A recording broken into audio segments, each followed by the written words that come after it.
guys, my name is Alicia Lea and welcome back to my YouTube channel. This is the end part 2, and after today we are finishing my childhood trauma saga, and I am so excited to be done with it. I'm so excited to have my story out there, to have so many of you watching this and supporting me and telling me that this is not okay and just validating everything that I went through. It's just, it's amazing. And I just love all of you for it. Now remember, just like I've said before, if you haven't watched like the beginning part 1 and 2, the middle and the end part 1, do not watch this video because you need to watch all of those first. You're going to be lost.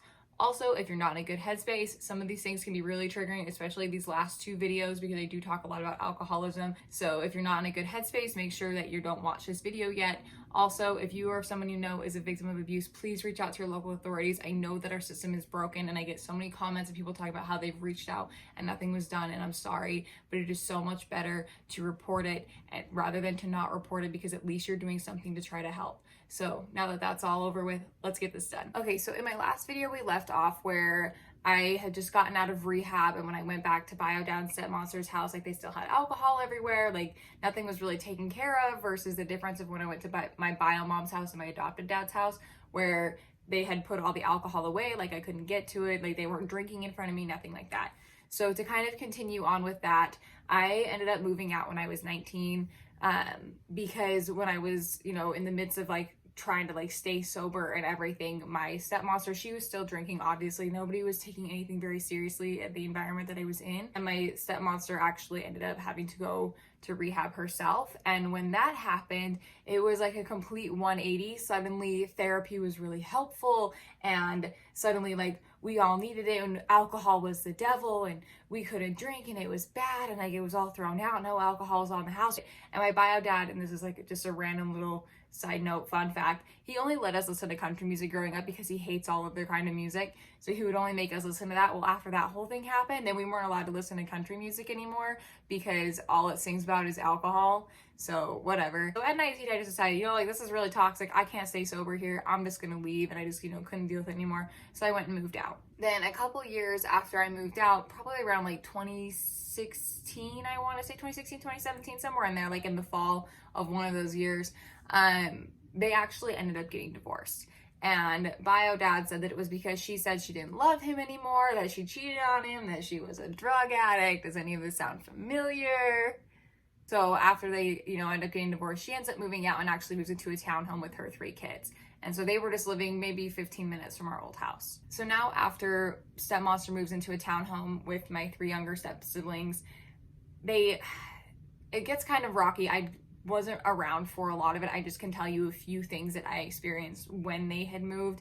For example, I know that she was super neglectful because my step siblings called me on a couple of occasions to bring them food and basic necessities, because she just would disappear with some random guy for 3 or 4 days and just not come home and not tell them where she was going, and she wouldn't leave them with anything. Then to add into all of that, with her being neglectful, she's also not making them go to school. And the only reason I know that she wasn't making them go to school is because the cops actually like showed up at bio dad's house and was asking like where a couple of them were, because they weren't in school and they were going to take them to school, but they didn't have her address for some reason. They only had his new address. I don't know what happened there. It was just really a really weird situation, which doesn't surprise me in the slightest, because she probably wasn't taking them to school, and where she lived was very far from their junior high and elementary school. During all of this, bio dad is being his creepy self.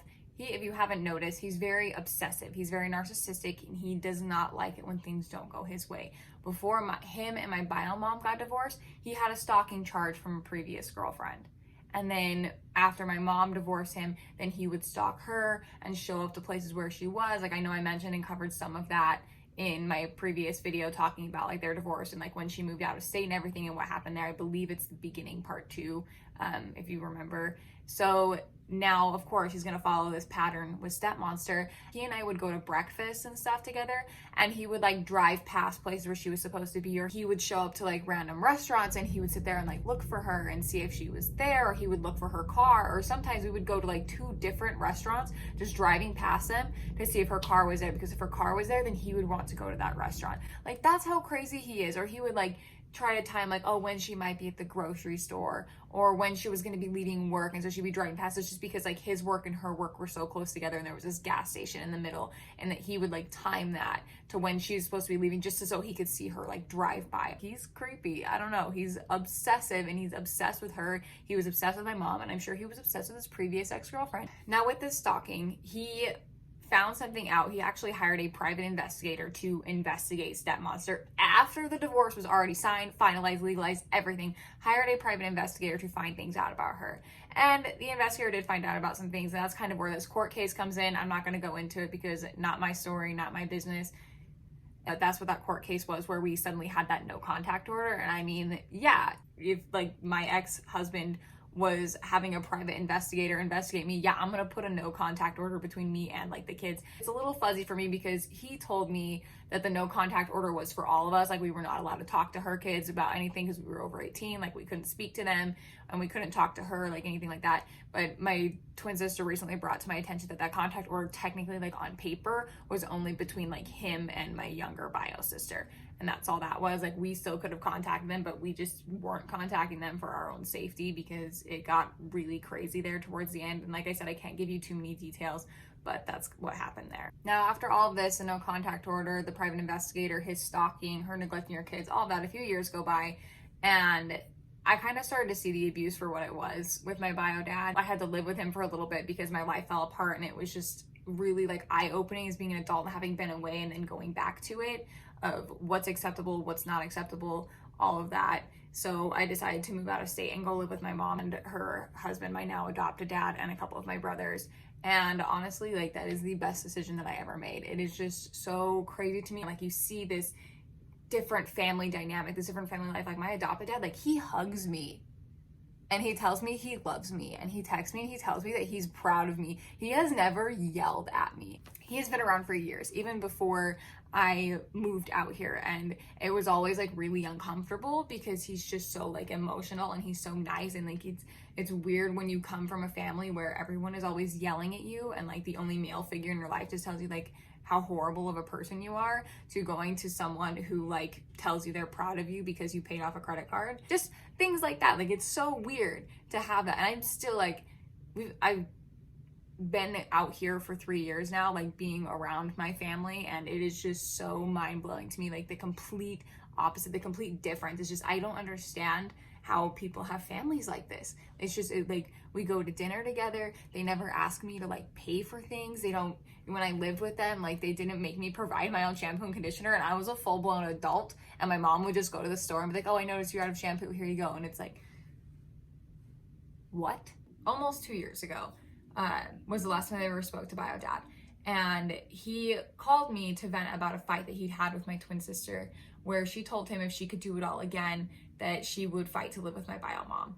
And he wanted me to agree with him that she was just being dramatic and ungrateful and all of these things. And I told him, no, I agreed with her that if I could do it again, I would 110% fight to live with my bio mom, because I would not want to live the life that he gave us.